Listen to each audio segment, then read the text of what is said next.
Hey guys, what's up? It's PkmariO here, and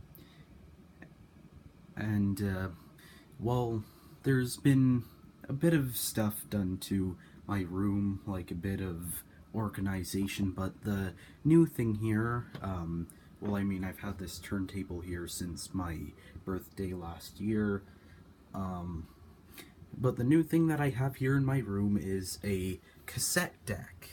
I've got a cassette already in there, and well, also there's the receiver because it needs that, and I also have my portable CD player hooked up to it. But yeah, I recently got this Technics, uh, this Technics stereo cassette deck RS TR373. I believe that's what it's called. It's a double tape deck. One deck is for playing your cassettes, the other you can use to play your cassettes, but it's mainly used for recording. I also have a speaker right there and one over right there, both of which are Bose speakers, and when I say that this is a new tape deck, well, obviously it isn't new. I believe it's at least 20 years old, but on top of that, it also, it isn't new out of the box or anything like that. This actually used to belong to my dad, but seeing as how he doesn't really listen to cassettes anymore, and I was sort of interested in the cassette format, he decided to give it to me. And it's a really good tape deck, so I'm just gonna play a quick sample of Beat It by Michael Jackson, and also this, I'll show you a couple more features afterward.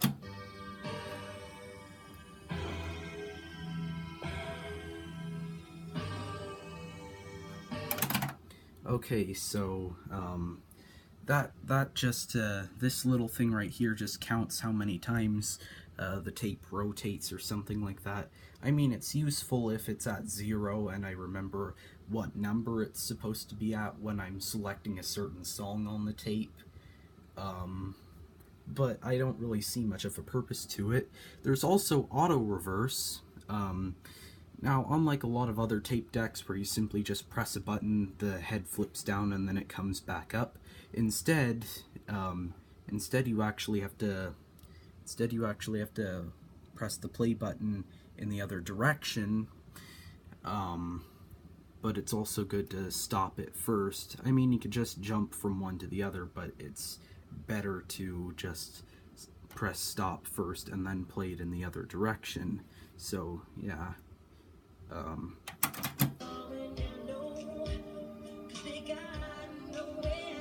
Man in the Mirror.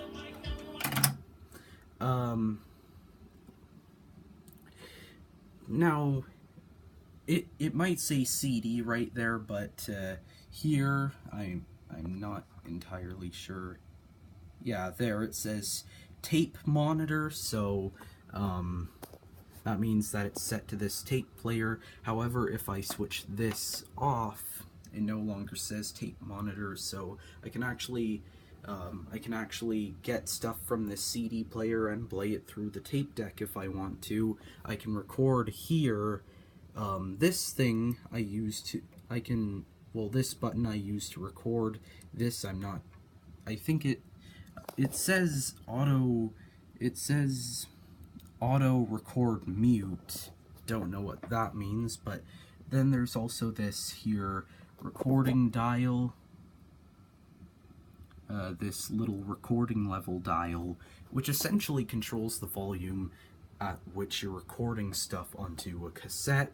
And this can actually be a pretty cool feature, because you can create your own fade-outs in a song if it's too long to fit on a cassette and there's just some pointless instrumental stuff in there, or if perhaps there is no outro to the song or anything like that.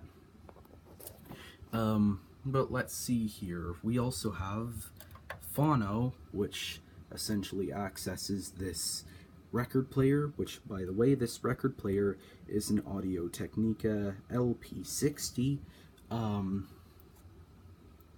But the main thing here is the cassette player. Now, there is a couple of other things that you can access with it, but I don't know, it's pretty pointless seeing as how this isn't hooked up to a TV or anything.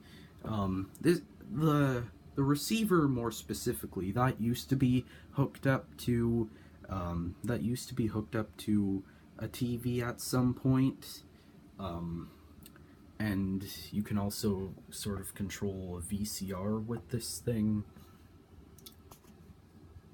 But yeah, aside from that, I don't really know what else to say.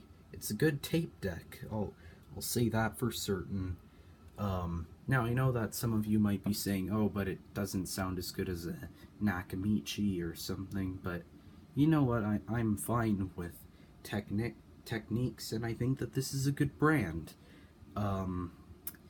So, yeah, you might be wondering what happened to my Sony radio, the one that I was showing in other videos, and, well, that I'm not really using for anything anymore, because eventually the cassette player started to chew up cassettes, not in the annoying way where you have to go in there and, well, it's still annoying, but not in the way where you have to go in there and try to get the tape off of the pinch rollers, and then you have to try and reel it back in to the cassette using a pen or something like that. But it did chew up the tape near the bottom a bit, and that would affect the sound. It's actually ruined one or two cassettes of mine, and it's actually what happened to the Fuji cassettes. There were quite a few other problems with the cassette player, such as issues with the sound. So yeah, this is much better. And yeah, if you ever come across one of these tape decks and cassettes interest you, then I'd recommend you pick it up. But anyway, that's going to be it for this video. Bye.